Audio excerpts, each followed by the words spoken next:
Здраво, вие слушате Радио Канал 103. Ова е 11-тото издание на емисијата TV103, односно специализирана емисија на ова радио, во кое што ви говорам за квалитетните ТВ серии кои можете да ги погледнете, се актуелни и релевантни за тековната светска ТВ продукција. Денес ќе ви говорам за ТВ серија која представува реимагинација на култниот американски детектив, кој станува адвокат во одбрана на неправедно обвинетите, што како концепт уште во 50-тите се провлекува низ малите екрани во САД, меѓутоа повеќе беше потребно освежување пред се на оваа процедурална драма, да направи една симбиоза со сериализираниот пристап и да го модернизира ликот на Пери Мејсон, заштитникот на невините и борецот на обелоденувањето на вистината. Изборот зошто точно овој застарен концепт на ТВ серија го направив за да ви говорам за ова издание се состои поради тоа вештото адаптирање на овој лик во денешни рамки, за да биде во чекор со побарувањето на високите стандарди на денешните ТВ серии и не станува повеќе збор за досадна и банална процедурална драма која се емитувала на националната телевизија, само колку да се пополни времето во попладневното нејзино емитување. Напротив, со помош на соочувањето на потешкотиите со кои што мора да се носи Пери Мејсон како истражувач и пред се адвокат, руините на приватниот негов живот, наспроти предизвиците на професионалниот, стапувајќи во борба со корупцијата, која постепено ја задушува и економијата на САД во почетокот на минатиот век, која е ситуирано самото действие, наспроти хајката против невините, односно масовната хистерија која што испливува на површина, се неколку од тие интригантни елементи од сериализираните ТВ серии кои што си го наоѓаат своето место во оваа нова инкарнација на Пери Мејсон, исполнета со сексуални и грозоморни специјални ефекти кои не се наменети за гледачите со слаби стомаци. Во дадената ситуација гледаме аутсайдери од маргините на градот кои се борат против корупцијата на богатите во големиот град. Поради овие вешти адаптациони потфати, ова серија стана една од најгледаните ТВ серии за HBO за оваа година, барем досега. За почетокот на емисијата слушнавме неколку композиции кои што се составен дел од музиката на оваа серија и ќе слушаме во голем дел самиот скор кој што го направи Теренс Бленчард за потребите на оваа серија, односно ја слушнаме во ведната тема. Потоа ја слушнавме They Don't Want Me, Evening Gentleman, Home Alone и има насловната тема која што е препознатлива за Пери Мејсон, има неколку итерации во кои што во секоја епизода на различен начин овој лајт мотив се разработува, така што слушнате само ја слушнавте првата обработка на препознатливиот лајт мотив страна на Теренс Бленчард за првата епизода од оваа серија. Во продолжение ќе слушнеме две композиции кои што се работени од именуваниот The Perry Mason New Year's Eve Band, односно во комбинација со Лук Карлсон, изведбата на It Don't Mean a Thing, If It Ain't Got the Swing и Dancing in the Dark, две композиции кои што говорат за вибрантниот свинг и односно джез во 30-тите години кој што бил доминантен на секаде во Америка, конкретно и во Лос Анџелес. Теренс Бленчард знаеме како композитор и како трубач кој што ни доаѓа од Нью Орлинс, со тоа што во изминатата деценија, нели, штетата која што Катрина ја предизвика во овие региони и тоа како тешко му падна и на секако можен начин се обидува да помогне на својата заедница да го врати сјајот на джезот кој што го имал во овие предели. Во 80-тите години свири во бендот на Арт Блејки, така што тогаш и го открива Спайк Ли и ја почнува долгогодишната соработка со него како композитор на неговите филмови до ден денес, работејќи го дури и новиот филм на Спайк Ли, денес станува и артистички директор на Thelonious Monk Институтот за джез во UCLA, каде што председател е Херби Хенкок, и на благодарение на таа позиција се обидува да стапи во контакт со младите музичари, да им помогне, да им сподели некаков совет за да може тие да го реализираат нивниот севкупен потенцијал како што тоа му било возможено нему. Во изминатите неколку години го паузираше неговото издавање на соло албумите, иако доминантна улога има неговите соло албуми во 90-тите и раните 2000-ти, додека издаваше за Blue Note и за Sony, односно за Колумбија. Така што во продолжение на емисијата ќе слушаме композициите кои што се во изведба на Лук Карлсон, меѓутоа до крајот на емисијата ќе ги слушаме делата кои што ги има компонирано Теренс Бленчард, односно ќе ги слушаме неговите магични продирања на трубата во комбинација со жичаните инструменти, односно меланхоличното пијано за да ги долови сентименталните аспекти на серијата, односно од друга страна па и да продре до ноар аспектите во кои што свингот, односно джезот, како имал удел во создавањето на естетиката пред се на 30-тите. Доколку сакате да дознаете што се случува во и вон судниците во Пери Мейсон, тогаш вие сте на вестинската фреквенција, која планира од сферата помеѓу појавното и имагинарното, кај што се крие еден притаен меѓусвет, нудејќи можности за одгатнување на енигмите на постоењето. Јас сум Златко Ѓелевски, а вие останете вклучени. Започнува програмата на ТВ103. Вие слушате Радио Канал 103, 11-то издание на емисијата ТВ103, посветена на Пери Мейсон, односно на ТВ-серијата која што представува една американска периодична драма, која се базира на култниот лик, создаден од страна на Ерл Стенли Гарднер во 50-тите години на минатиот век, кога е првпат екранизиран, а тој има дури и претходно пишувано неколку книги во кои што се појавува во тие палп изданија. Премиерата ја имаше оваа серија на 21 јуни 2020 година на HBO, содржи 8 епизоди првата сезона и е најгледаната серија на HBO оваа година, достигнувајќи 1,7 милиони гледачи, односно 1,700,000, што е многу повеќе од Watchmen и Outsider, колку што постигна, мислам дека 1,5 милион беше максимумот кој што допреа овие две серии, за кои нема да ви зборувам во оваа емисија, ниту па во некоја наредна се надевам, затоа што не се доволно според мене квалитетни за да подлегнат на анализа, меѓутоа Пери Мейсон, за разлика од другите серии кај што се гледа пилотот од љубопитство и се губи интерес до самиот крај, имаше едно обратно одвивање на гледаноста, односно гледачите не знаеа што да очекуваат пред се од оваа серија и од незината реадаптација, и со ширењето на позитивните рецензии за самата серија се здоби со дополнителна гледаност и го задржа интересот со кулминација во самиот крај,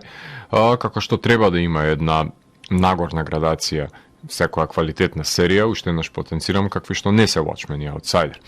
HBO е доминантен кабелски сервис, тука нема дилема, кој да ве подсетам дека во свој посет ги има Westworld, Succession, Euphoria, His Dark Materials, Lovecraft Country, Curb Your Enthusiasm, Insecure, Barry, The Righteous Gemstones, I May Destroy You, антологиите True Detective, Room 104 и Invisible Stories, која треба да ја погледнеме, мини серијалот We Are Who We Are и The Third Day, која што започна со емитување, потоа The Undoing и Industry, а во најава се сериите за адаптацијата на Parasite во форма на ТВ серија, адаптацијата на видеоиграта The Last of Us и адаптација на култниот хорор серијал Hellraiser и многу други кои што се во најава. Меѓутоа, и покрај квалитетите кои ги поседуваат, проблематично е во денешни рамки да се гледа серија секоја недела по една епизода, мислам дека во недела играше Пери Мейсон навечер и се емитуваше една едночасовна епизода 8 недели поред, што значи дека потребни ви се 8 часа за да изгледате во целост. Меѓутоа се случуваше јас да пропуштам некоја епизода, па да почекам да се подсоберат 2-3, па да ги изгледам, затоа што мала ми беше едночасовната доза која би завршила со некаков клифхенгер и јас би сакал да дознам што точно ќе се случи во наредната епизода. За разлика од неа, старата серија започнува со емитување во 1957 година на CBS, емитувајќи се до 1966, значи речиси една деценија,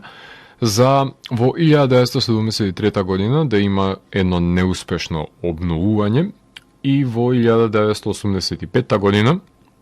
ликот по кој што е препознаен Пери Мейсон, односно актерот Реймонд Бар, да се врати во улогата на Пери, но во детективски филмови на NBC, така што форматот е променет на приложување на самите епизоди, за која се снимени 30 на филмови, од кои што во 26 глуми Бар до неговата смрт во 1993 година, кој што има многу поголем успех од првиот обид за реимагинација на оваа серија. Заради тоа што во 70-тите очигледно не биле заинтересирани за Пери Мейсон и дегутантно им изгледал творецот на овој ноар потфат во 50-тите, кој што тогаш бил актуелен, меѓутоа се менуваат времињата во 70-тите и друг авторството доаѓа пред се во преден план на многу други дела, така што новиот бранд зафаќа во Америка и интересот се губи за овој ноар детектив. Така што во 2000-тите Paramount ги препродаваат епизодите од овие снимени серии и филмови на DVD, а HBO ја лансираат новата сезона оваа година. Го гледав искрено без поголемо предзнаење, затоа што не сум растал со неговите случаи, така што влегов со поимо дека е некој пандан на Пуаро кој станува адвокат. И немав некаков си носталгичен багаж за да ги гледам новите епизоди низ таа призма, така што немав некоја си основа да ја споредувам со претходните инкарнации за кои што ви говорев, до тој степен да мора случаите да ги ставам еден до друг или перформансот на Метју да споредувам со перформансот на Бар. Така што новата серија ја гледав како засебна едиција и како таква треба да ја погледнете и сите вие. Создавачите на серијата се Рон Фицджералд и Ролин Джонс, односно авторите на ТВ сериите The Exorcist, Boardwalk Empire, Weeds, има снимено епизоди за Westworld, за Prime Suspect и United States of Tara. Ова периодична драма е ситуирана во 1932 година во Лос Анџелес, посветена на потеклото на славниот адвокат во одбрана на обвинетите, односно Пери Мейсон, кој што е глумен од соодветно избраниот Метју Рис. Него го запознаваме додека живее од чек за чек, додека подработува како ефтин приватен детектив. Тој ги има снесено последиците од воените трауми од Првата светска војна во Франција, во која што учествува, добивајќи постојани PTSD флешбеци, на кој што не може да им избегне дури ни додека спие. Тој е разведен и ги снесува последиците на неуспешниот брак, така што се запознаваме со ликот во една скршена фаза, во една непогодна фаза пред се на неговиот живот, кај што не баш цврсто стои на собствените нозе. Сега во Лос Анџелес има своевиден процут, додека пак во останатиот дел на државата нели се опоравува од големата депресија и секаде се забележуваат нели тие големи поделби помеѓу богатите и сиромашните, посебно во пределите на Лос Анџелес, кои што се наменети за едните и за другите жители. Во ова финансиски нееднаква ситуација во која што била затекната пред се Америка. Меѓутоа, Пери Мейсон ни одблиску не е на тој идолизиран адвокат кој што знае да го реши и најкомплицираниот случај, туку баш го запознаваме како еден детектив кој што работи на сомнителни случаи во неговата кариера. Меѓутоа, при едно киднапирање за изнудување на парични средства исчезнува бебе, што го води случај кој што започнува Мейсон да го води во откривањето на мрачното подземје кое што постои во Лос Анџелес, кое се крие под велот на лажниот просперитет на градот, потрагата по вистината и откривањето на сите инволвирани во криминалното подземје на Лос Анџелес. За него стануваат професионални мотиви, кои по смртта на неговиот пријател, адвокатот Виси, решава да го проложи случајот за докажување на невиноста на мајката, која е обвинета за убивање на незиното бебе, само поради тоа што го изневерувала бескрупулозниот сопруг со љубовник, што сосема две различни работи, меѓутоа во 30-тите не биле одвоени со некаква си разлика во гледиштата во заедниците. Така што Мейсон решава да се занимава со адвокатура, затоа што е убеден во невиноста на девојката, стекнувајќи го правото за нејзино бранење во суд, но при тоа истражувајќи ги, се разбира со помош на своите соработници и колеги, вистинските сторители на злосторството, кои ќе се обиде да ги изнесе пред суд нивните корумпирани председејанија. Сензационализмот и медиумската хајка си го прават своето и обвинетата станува жртва на масовната хистерија која што бара крв да се плати за убиството на ова младо бебе. За потрагата на која што ја смогнува Пери Мейсон не може да забележиме дека има некаква си драстична промена, меѓутоа мотивацијата е позначајна од за неговото инволвирање пред се во случајот со оглед на тоа што ја чувствува празнотијата која што ја има, нели, мајката, со оглед на тоа што тој не може да ги погледне неговите деца, така што има компензирање во поглед на и неговиот однос со адвокатот, глумен од Џон Литгоу, кој што го смета како некаква си татковска врска, потоа имаме неговата помошничка, како што е во дадена ситуација како една сестра која што немал, така што си прави некаква си замена за структурата на фамилијата која што не ја поседува Пери Мейсон и таа ја рефлектира со неговите пријатели или соработници кои што се. За пофалба е одлуката на серијата да се прикажат грозоморните специјални ефекти кои што па верувам дека ја имаат поделено публиката. Меѓутоа нужен е тој шокантен призор што од првата епизода пред се да биде манифестиран за да се одвојат гледачите со слаби стомаци и уште послаби мозоци и да останат тие што се свесни што ги чека до крајот на серијата. Значи станува збор за злосторство кое треба да биде одвратно за гледање и промислување, па затоа ефектите си ја наоѓаат својата коректна примена и функција. Забележуваме различни морални и етички дилеми кои што се разработуваат во серијата со оглед на тоа што секој од ликовите е поставен пред некој иманентен конфликт кај што мора да се пресече дали е во ред да се експлоатира туѓата доверба, на пример за свој бенефит, така што во овој корумпиран град ретко кој може да се каже дека е невин или воопшто нема допрено пипалата на злото, ако може така да ги наречам.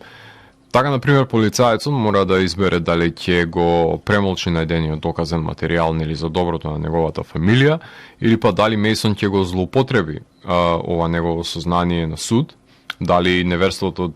треба да се порамни со убиство,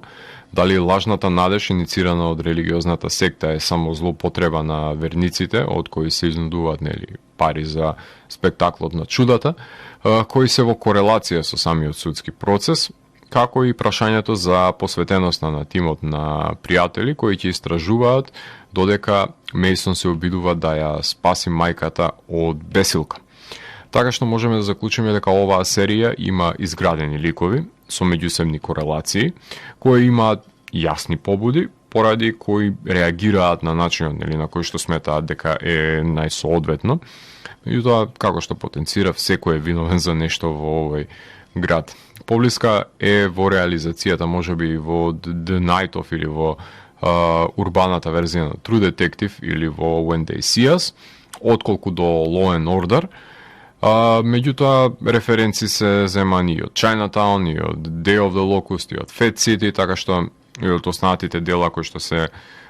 значени од периодот, од пред се од нуар периодот на американската кинематографија. Уште во 2016 година беше најавено дека ќе се возобнови серијата, меѓутоа требаше Ник Пицолато, нели човекот кој што стои за True Detective, да ја работи и оваа серија. Роберт Дауни Џуниор беше најавен дека ќе го глуми Пери Мейсон. Меѓутоа, најпрвим во 2017 година Пицолато ја напушти оваа серија за да се посвети на третата сезона на True Detective, за да биде заменет од Ролин Џонс и Рон Фицџералд, а Роберт Дауни во 2018 година објавува дека одбива да го глуми Мейсон затоа што е презафатен со другите проекти, меѓутоа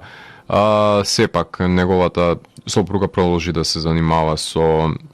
продуцирањето на оваа серија. Така што, за да знаете кој останува во серијата на нивно место, ќе треба да бидете со мене во текот на емисијата. Во продолжение ќе слушнеме пред се The Radiant Assembly of God, значи две композиции ќе слушнеме во изvedба од овој хор, кој што ја представува пред се црквата во дадената ситуација, сектата која што стои зад неа, христијанската секта, која членува, паралелно се одвиваат чудата кои што наводно ги потенцира и незината свештеничка Елисон, која треба да се справи со моќта која е дадена за раководење со масите. Потоа ќе слушнеме уште неколку композиции од Теренс Бленчард и се враќаме во етер да ви говорам за актерите и за ликовите кои што може да ги забележиме дека и глумат во серијата Пери Мейсон. Уживајте. Вие слушате Радио Канал 103, ова е 11-тото издание на емисијата ТВ 103 посветена на Пери Мейсон, односно ТВ серијата во која што детективот се обидува да ги реши мистериите во поглед на едно киднапирање во Лос Анџелес. Во овој сегмент на емисијата ќе ви говорам за актерите и за ликовите кои што ги глумат во серијата, имено Метју Рис, кој што го знаеме како актерот покрај Том Хенкс во A Beautiful Day in the Neighborhood, актер кој што глуми во The Report, во The Americans, The Post, Luster, The Edge of Love и Titus.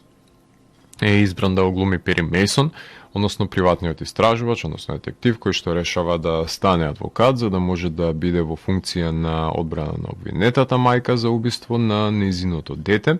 кое е киднапирано, заменувајќи го неговиот пријател, односно искусниот адвокат Иби Джонатан. Веќе ви напоменав за потенцијалниот PTSD од Првата светска војна во која што учествувал во Франција и неуспешниот брак кој што го има зад себе, дистанцата која што има од децата кои што нема да може да ги погледне, значи една не го забележуваме баш Пери Мейсон во таа идилична форма во која што го паметат, предпоставам тие кои што ја гледале ТВ серијата од 50-тите години. Меѓутоа го запознаваме како скршен лик, еден аутсайдер, ставен на маргините на општеството, кој што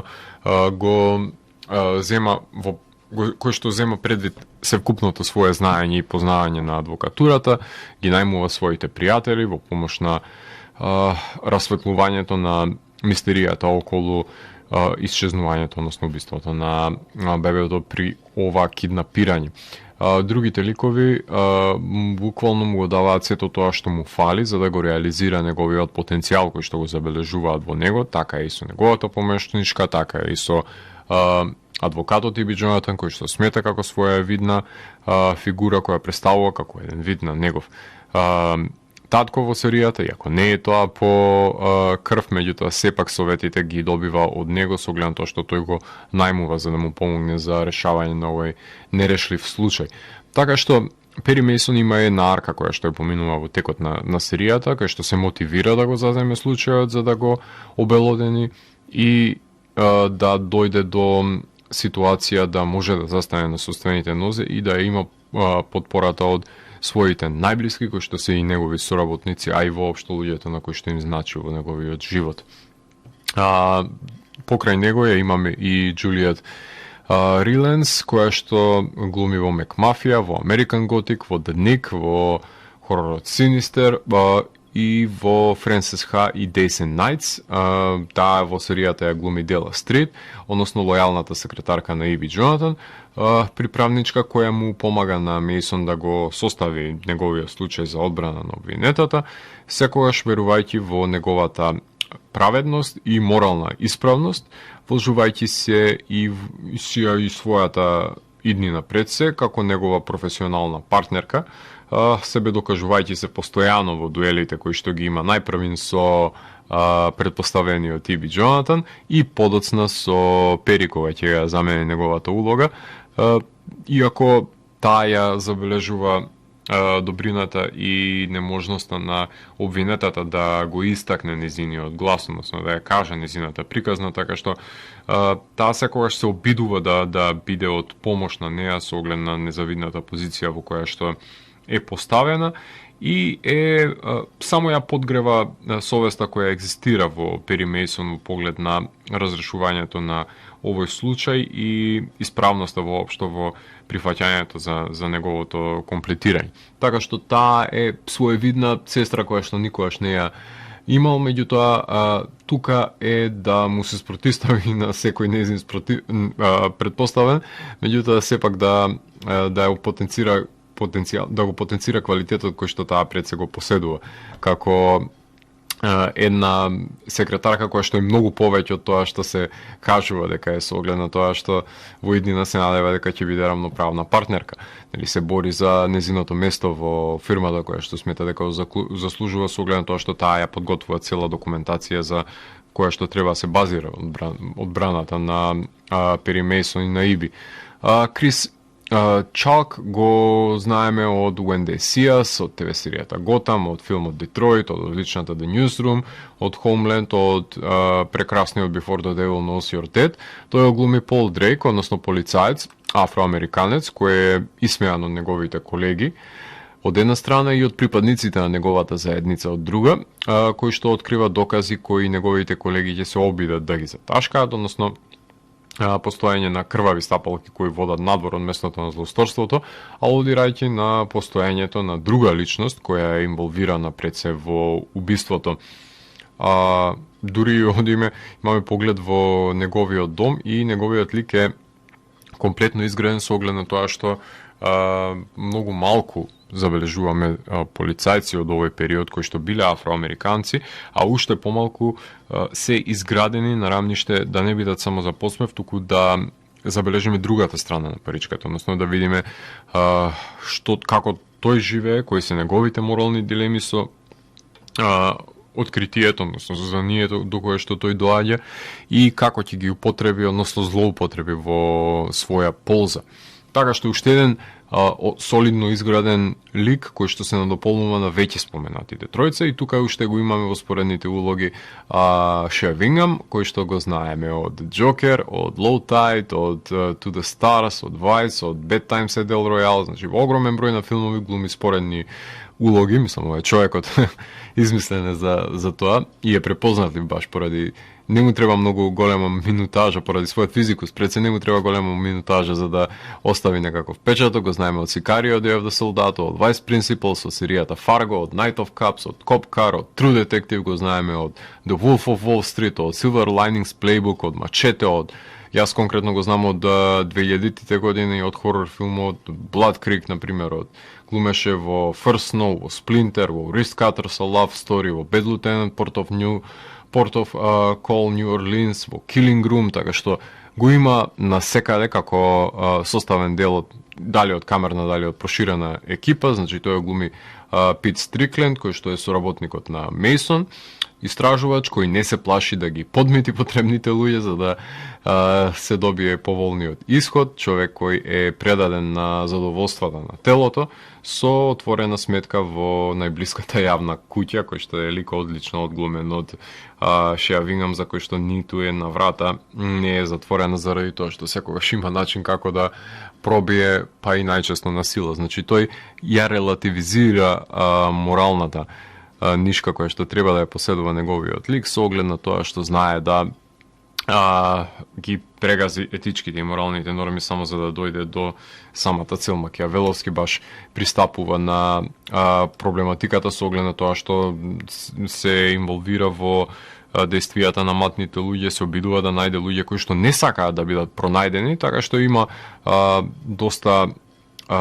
тешка задача да се избори со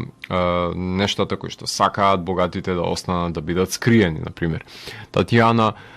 Меслани ја глуми во Destroyer, во Orphan Black, во Stronger, во The Other Half, во The Wall,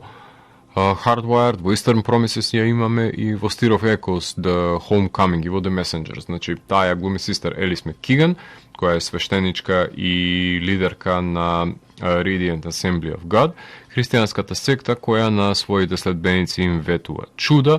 верувајќи дека има својство да стапи во контакт со Бог, меѓутоа таа согледува дека е пион во една поголема игра на црквата и незиниот перформанс на пред на собраната толпа е буквално како да настапува една рок-н-рол звезда со оглед на тоа што оваа девојка уште во времето имала моќта да ги манипулира широките маси. Тука го имаме и Џон Литгоу, кој што е актер ветеран, кој што некој го знае од новиот Pet Sematary, или од Bombshell, од серијата The Crown, од Late Night, од Miss Sloan, Interstellar, го имаме него како Trinity Killer во Dexter,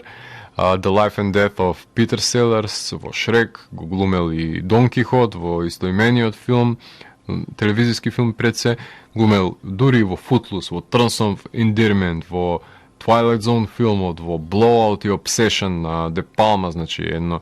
актерски великан кој што глуми Елиас Бирчард Джонатан, односно Иби Джонатан, возрастен адвокат пред пензија кој го најмува Мейсон за откривање на енигмите на случајот, меѓутоа неретко е непочитуван и пред се исмеан од неговите колеги, кои секогаш седат на другата маса од него во барот, лик кој има одлична епизода за неговото потекло и неговата позиција пред се во ситуацијата во која што се наоѓа за разрешување на случајот, во која камерата буквално не се одвојува од неговата агонија и безизлез во водењето на овој невозможен случај. Ја имаме и Гейл Ренкин, која што ја глумеше Sheila the She-Wolf од ТВ серијата Glow, во тоа глуми во The Climb, во Blow the Man Down и во Her Smell и The Greatest Showman. Таа ја глуми Емили Додсон, односно мајката на Чарли Додсон, едногодишното дете кое мистериозно е киднапирано, таа е обвинета за неговото исчезнување и убиство, неверството на сопругот и прогонета не само од страна на законот, туку и од медиумите и заедницата. Незина пријателка станува од една страна и сестрата Елис, а незината доверба ја стекнува и Мейсон и неговата помошничка се обидува на секако можен начин да овозможи незиниот глас да биде слушнат, односно да добие сила со помош на незината изјава. Нейт Кордри, кој што глуми во For All Mankind, во ТВ серијата Mindhunter, во Fossiverden, во The Circle филмот, во United States of Tara и во голем број на ремейкувани серии и филмови. Во серијата глума Метју Додсон, односно сопругот на Емили Додсон, чие што дете е киднапирано, тој е собственик на продавница кој што е замешан со богаташите во градот. А да не ја забораваме и Вероника Фалкон, која што глуми во Queen of the South, во Room 104, во Days of Grace, во Not Forgotten и во голем број на мексикански серии и филмови. Таа ја глуми Лупе Гипс, која што е поранешна пилотка, која е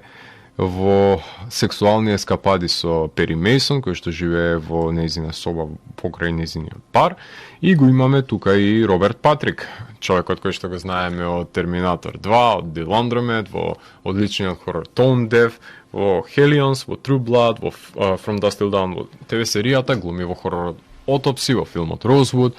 во Факултетот глуми, во Die Hard 2, го знаеме, во оваа серија го сретнуваме како во улогата на Херман Бегерли, односно таткото на Метју, еден моќник од градот кој што ги најмува Иби и Пери Мейсон да го истражуваат киднапирањето пред се на неговиот внук и побудот за изнудувањето на парите од него. И уште да ја напоменам, одличната Лили Тейлор, значи огромен број на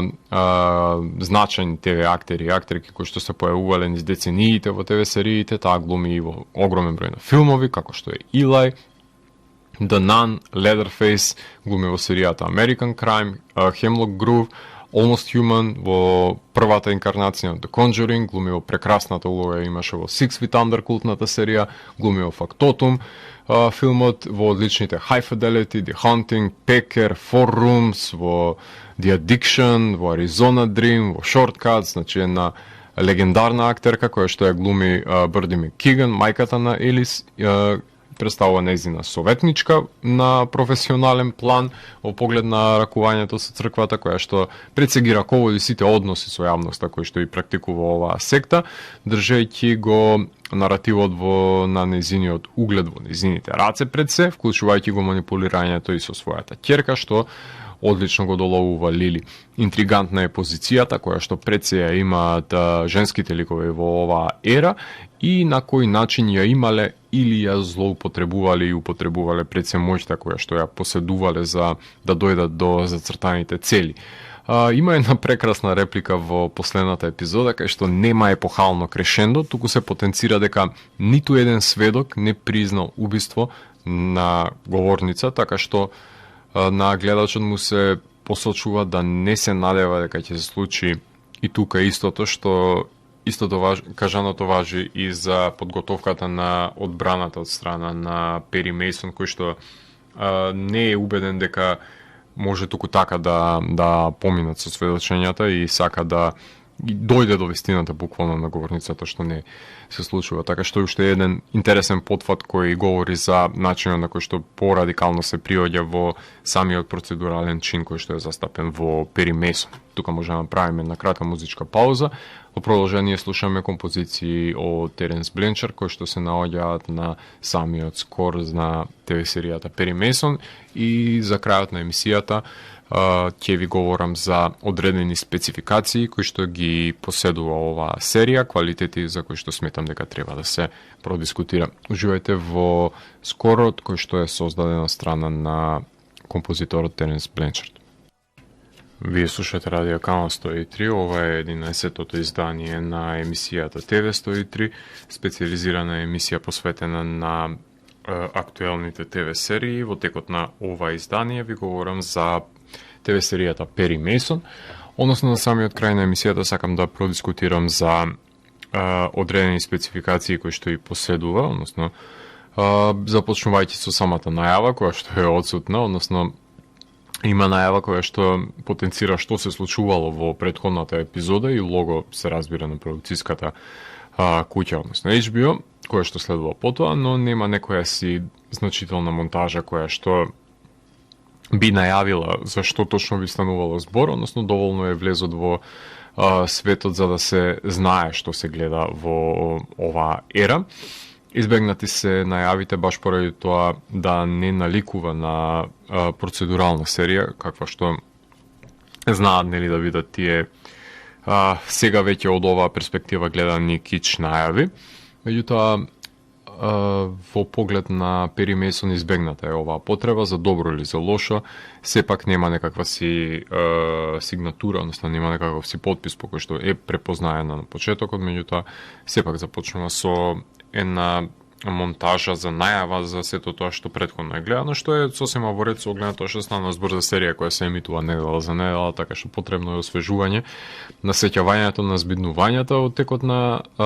минатите епизоди со оглед на тоа што тие би биле релевантни или за текот на епизодата која што се гледа од поглед на режисерите и режисерките. Пилотот и 4 други епизоди заедно се режирани од Тимоти Ван Петен, режисерот на Hang the DJ епизодата од Black Mirror, исто така има режирано епизоди на Boardwalk Empire, на The Sopranos, Sex and the City, Game of Thrones, а преостанатите 3 епизоди, односно средината на серијата, буквално ги режира артхаус режисерката на Мустанг, турчинката Денис Гамзе Ердјувен, која што режираше и 2 епизоди на The Handmaid's Tale и серијата Kings, односно филмот Kings, се извинувам. Ова е спојна телевизиска и филмска работа, односно со естетика која бара снимање на локација, со многу статисти, меѓутоа потенциран и интимен сетинг, кај што се спознаваат подобро ликовите едни со други, кај што не е потребна таа бомбастичност да биде прикажана на во широк план, туку едноставно да се доближи камерата до ликовите за да се спознаат тие интими кои што ги потенцираат едни на други. Така што бара разноврсност од режисерите да може да се постават на предизвиците кои што ги нуди оваа серија со оглед на тоа што сепак е адаптирање на действие кое се случува во 30-тите, така што мора да направат светот да биде убедителен во тој поглед и на самиот план на снимање. Поглед на музиката, како што веќе го напоменавме, авторот на Пост-Боб, односно Теренс Бленчард, кој уште во 90-тите ја прави музиката за филмовите на Спайк Ли, трубачот од Нью Орлинс е композиторот на овај скор кој што создава мрачна и амбиентална оркестрација во која виолините се во колизија со дувачките инструменти и контрабас, затоа што серијата бара комплементарност од музиката за засилување пред на постоечките емоции, а Бланчард не оди против нив, туку дополнително ги истакнува и воспоставува некаква си меланхолична нишка во поглед на тие интимни сетинзи за кои што ви говорев во поглед на режирањето. Значи имаме од друга страна и забавни дуап, свинг, односно бивоп композиции кои што се присутни исто така во делото, како една рефлексија на временската капсула која што представува оваа ТВ серија за 30-тите години на вибрантниот живот во Лос Анџелес. Во поглед на сценографијата, таа е и најсилниот адут на серијата, затоа што доловено е живеењето во 30-тите години на Лос Анџелес, за четокот на златната ера на Холивуд, бидејќи има доста масовни сцени на улиците во LA, зашто е потребен поголем буџет за да може да се сними, со кој пред се располага оваа серија оформена страна на HBO. Дело оваа серија па самиот продукцијски дизајн е дело на Џон П. Голдсмит и неговата пропратна екипа на помошници кои што успеваат да ја задржат ова веќе потенцирана разноликост на Лос Анџелес од 30-тите години, така што на визуелен план и тоа како е впечатливо поглед на самата сценографија. Поглед на фотографијата и кадрирањето, кинематографери се Дерен Тирнан од Westworld и American Gods и Дейвид Франко од Vinyl, Game of Thrones и Stranger Things. Задржани се ноар аспектите, односно во дадената ситуација треба да изгледа како неонуар аспекти за поигрување со сенките во интериерите, меѓутоа во екстериерите се снима на дневно светло, се снима во широки планови, се снима масовни сцени, така што овие аспекти доаѓаат до израз во оформувањето на палетата, која што најчесто доминира и сепија, земјените бои доминираат во дадени екстериери, меѓутоа во интериерите е стапувана сцена и е клучна пред се играта со сенките и замрачувањето, што е составен дел нели од самата нуар естетика и контрастите кои што целат самите кинематографери да ги постигнат помеѓу светлината и сенката. Во поглед на монтажата ја работат монтажерката Мако Камицуна и Рон Росен и Мег Ретикер, повторно комбинација помеѓу филмски и ТВ монтажери. Серијата има многу нишки, односно голем број на арки на ликовите и натрупано действие, кое што пред се морале овие монтажери да го избалансираат, а сепак да не биде досадна, нели, една едночасовна епизода исполнета со празен нот и само со еден клифхенгер на крај, така што балансирањето било повеќе од потребно да биде воспоставено од страна на овие монтажери. Поглед на костимографијата, таа се одвестува на ерата на нуарни филмовите, значи 30-тите години, така што детективските костуми си ја наоѓаат својата примена, полицајците си имаат своја униформа, припадниците на црквата исто така си имаат своја одежда, така што сите си имаат одредени обележја во поглед на самата костимографија, која што говори за каков тип на личности пред се станува збор. Во поглед на надприродното имаме само во кошмарите од примесите на војната која што ги затекнат самиот Пери Мейсон. Во поглед на хуморот или еротиката, тука за прв пат имаме колизија на двата агенции, односно Мейсон го запознаваме како детектив најмен да фотографира неверни мажи насреде чинот, меѓутоа и самиот е турнат од кревет благодарение на еден несопирлив секс кој што го има со Лупе, што е пресмешно изведено поглед на и доста неочекувано во оваа серија. Буквално неочекувани се тие хумористични потфати кои што ги имаат насреде таковното и траорното пред се ситуација во поглед на киднапирањето и незавидноста во која што се ликовите, знае од негде никаде да се појави една ваква хумористична сцена, во другите случаи сексуалните сцени кои што се задолжителни, нели, добре дојдени во HBO, се присутни во оваа серија, иако на сексот се гледа како казна за неверството или па блудничење на матните ликови во јавните куќи пред се. Хуморот е минорен, но како што напоменав го има, посебно околу ликот на Пери Мейсон, кој знае да биде неспретен или да се најде во компрометирачки ситуации, во кои па и дури Иби, односно Литгоу знае да влезе, како што тоа на времето, нели, His Girl Friday, едно од филмските екранизации од оваа ера, која што содржеше балансирање помеѓу хумористните, помеѓу комичните пред се елементи кои што ги поседува филмот. Тие на ист начин се и рефлектирани во поглед на оваа серија. Во поглед на ефектите од прикажувањето на мртвото бебе и неколкуто убиени тела, оваа серија не се плаши специјалните ефекти да ги стави во преден план, да го преплаши секој гледаш со својата крволочност. Дело на одличниот Стив Констанца, се извинувам, и Дженифер Аспинал. Остатокот на серијата е пополнет со визуелни ефекти кои што се наменети за надоградување на градот кој треба да се одвива во позадината на одредени сцени додека се снимало. Сепак не живееме денес во 30-тите години на Лос Анџелес и треба да се создадат или избришат одредени згради и појавленија ни самиот град за да се долови автентичноста на оваа ера, што е постигната во поглед на жанрот, значи станува збор за детективска драма, што па значи дека ќе има во неа и елементи на мелодрамата и на трилер жанрот, иако криминалистиката е ставена во преден план. Поглед на стилизираниот јазик, има поигрување со употребата на сленгот во поглед на афроамериканците, има по некој цост уфрлен во серијата, но главно се користи литературен говор и говор кој што би бил употребуван во 30-тите години во САД. Поглед на недостатоците, колку и да беа добро изградени ликовите, не баш секој действие беше подеднакво интересно за следење, барем за мене, како што беше, например, случајот со религиозната секта, што повеќе ми изгледаше како надополнувачка приказна за и петце празна приказна за откривањето на хиерархијата на црквата, иако нивните матни сделки не беа истакнати на ниво во кое што требаше серијата да нурне во нив. Во секој случај оваа колизија на неколку наративни нишки не баш ефективно го пополнуваше течението во секоја епизода, со оглед на тоа што не баш сите ги го задржува вниманието. Нема кој знае какви запамтливи сцени во процесот на кадрирање, освен шокантните призори и широките планови, меѓутоа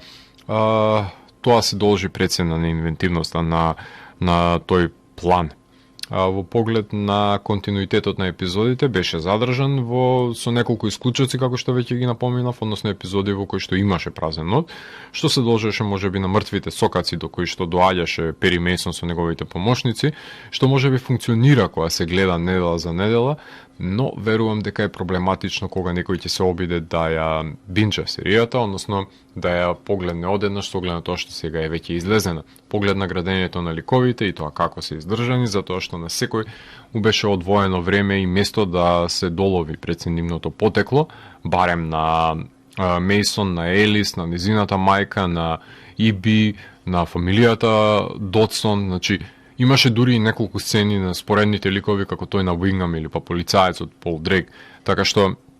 горе-долу сите ликови беа јасно дефинирани, повеќе димензионални, нивните морални дилеми беа ставени во предност и тоа говори дека сценаристите и тоа како си ја завршиле домашната задача во поглед на интертекстуалноста и самата адаптација, со оглед на тоа што станува збор за адаптација на постоечка ТВ серија од 50-тите, пресликана е потребата им пред се мотивацијата на Пери Мейсон да започне да се занимава со адвокатура во една многу прекратка транзиција помеѓу истражувањето и адвокатурата. Има неколку одбележја во 30-тите кои може да се забележат во серијата, неколку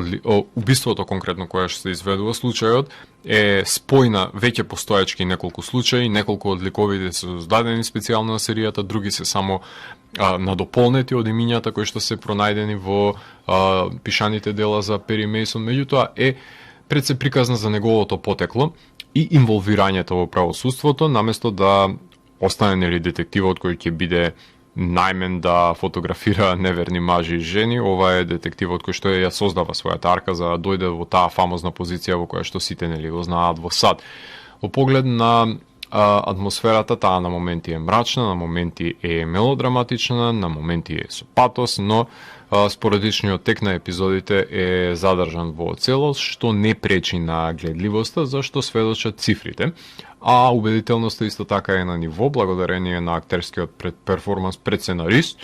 и останатите актери и актерки кои ги знаеме по споредни улоги, но тука добиваат простор за развивање на нивните ликови, што ретко може да го добијат во другите филмови и серии во кои што учествуваат. Во поглед на епилогот, тој е антиклимактичен и неконфронтационен, без некое си големо откритие, но е отворен, начнувајќи го оформувањето на новата канцеларија на Мејсон со неговата екипа, која е подготвена за секој правен предизвик кој што им предстои, така што сметам дека е умесен крајот без разлика на неговата антиклимактичност. Во поглед на еволуцијата,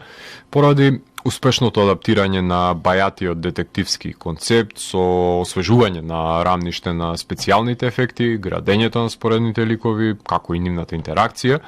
да биде соодветно, се разбира, на модерните текови, на хиперпродукцијата на ТВ серии, јас ја евалуирам Пери Мејсон со 8 од 10, доколку беше значителен исчекор надвор од жанрот, продолжеше да се радикализира и да направи некои неочекувани пресврти, ќе добиеше една оценка повеќе, но сметам дека не би ја заслужила во оваа форма, туку е едно солидно снимена драма која што ќе има простор за нејзина надоградба со оглед на тоа што во поглед на незиното продолжение на 22 јули оваа година беше објавено дека е обновена серијата за втора сезона. Оваа серија може да турка буквално до бесконечности назад, затоа што секоја година може да се соочува Мејсон и неговите помошници со други нерешливи случаи, а при тоа постепено да дознаваме поголем дел од нивните премолчени тајни и пред се емоционални јадеши. Тука ќе го завршам моето излегување во поглед на ТВ серијата Пери Мејсон. За крајот на емисијата ќе слушнеме неколку композиции кои што ги креираше Теренс Бленчард, односно композиторот на самиот скор на серијата, а вие го слушавте 11-тото издание на емисијата ТВ 103 со Златко Ѓелевски, кај што детално ги анализиравме погодностите и недостатоците на Пери Мејсон. ТВ 103 е уникатен сигнал кој се појавува секој четврток на оваа фреквенција и во рок од 2 часа ви нуди длабински поглед во значењето на актуелните ТВ серии. До наредното издание, гледајте ТВ серии и останете вклучени. Чао!